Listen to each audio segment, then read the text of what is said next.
ത്രിയേക ദൈവത്തിന്റെ ധന്യനാമം മഹത്വപ്പെടുമാറാകട്ടെ.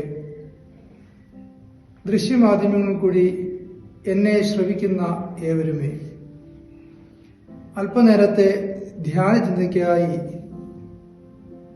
തിരഞ്ഞെടുത്തിരിക്കുന്ന വിശുദ്ധ വേദ ഭാഗം വിശുദ്ധ ലൂക്കോസ് എവങ്കേലിസ്റ്റ് എഴുതിയ സുവിശേഷം 18-ാം അധ്യായം 31 മുതൽ 34 വരെയുള്ള വാക്യങ്ങളും 19-ാം അധ്യായം 1 മുതൽ 10 വരെയുള്ള വാക്യങ്ങളുമാണ്. തന്റെ വരവിന്റെ ലക്ഷ്യം പ്രവചനങ്ങളുടെ പൂർത്തീകരണമാണ് എന്നും തന്റെ കഷ്ടാനുഭവത്തെക്കുറിച്ചും ഉയർപ്പിനെക്കുറിച്ചും തന്റെ ശിഷ്യന്മാരെ ബോധ്യപ്പെടുത്തുന്ന ആദ്യത്തെ ഭാഗത്ത്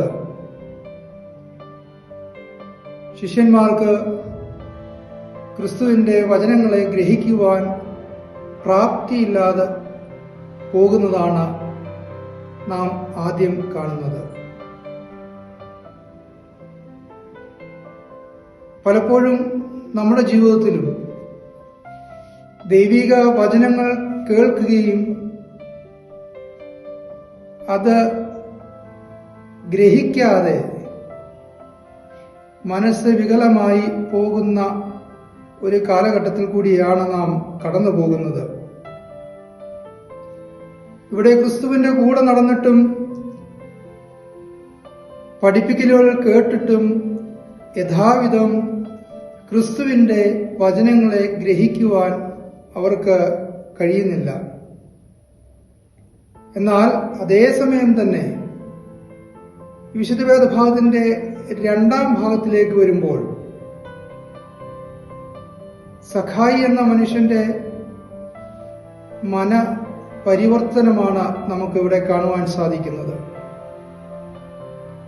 സഖായി യേശുവിനെ കുറിച്ച് കേൾക്കുകയും അവനെ കാണുവാൻ ആഗ്രഹിക്കുകയും അതിനുവേണ്ടി അവൻ പ്രയത്നിക്കുകയും ചെയ്തപ്പോൾ ക്രിസ്തു തന്റെ ഭവനത്തിലേക്ക് എഴുന്നള്ളുവാൻ ഇടയായി.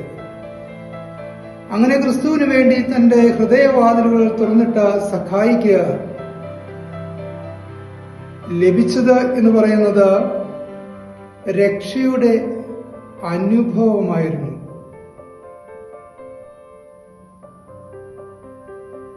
പരിശുദ്ധ കുർബാനയിൽ കൂടി ക്രിസ്തു നമ്മിലേക്ക് കടന്നു വരുവാൻ ആഗ്രഹിക്കുന്നു. എന്നാൽ സഖായിക്കുണ്ടായതുപോലെയുള്ള അനുഭവം നമുക്കും ഉണ്ടാകാതിരിക്കുന്നുവെങ്കിൽ ക്രിസ്തുവിനെ ഗ്രഹിക്കാതെ പോയ ശിഷ്യന്മാർ തന്റെ കഷ്ടാനുഭവത്തിൽ എപ്രകാരം ചിതറിപ്പോയോ അതേപോലെ തന്നെ നമ്മുടെ മനസ്സുകളും ചിന്തകളുമൊക്കെ വികലമായി ക്രിസ്തുവിൽ നിന്ന് അകന്നു പോകുന്ന ഒരനുഭവത്തിലേക്ക് നാം മാറ്റപ്പെടും. മറിച്ചാകുന്നുവെങ്കിൽ അന്യായമായതിനെയൊക്കെ മാറ്റി നിർത്തുവാനും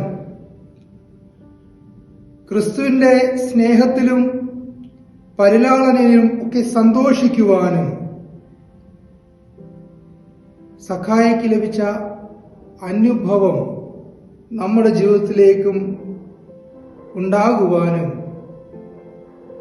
ഈ വിശുദ്ധ വേദഭാഗം നമ്മോട് പറഞ്ഞു നൽകുകയാണ്. ഈ പരിശുദ്ധ നോമ്പിന്റെ അന്ത്യത്തിലേക്ക് അടുക്കുമ്പോൾ നാം കേട്ടതായ ദൈവിക വചനങ്ങളെ യഥാവിധം വിചിന്തനം ചെയ്യുകയും വേദഭാഗത്തോട് ചേർന്ന് നിന്നുകൊണ്ട്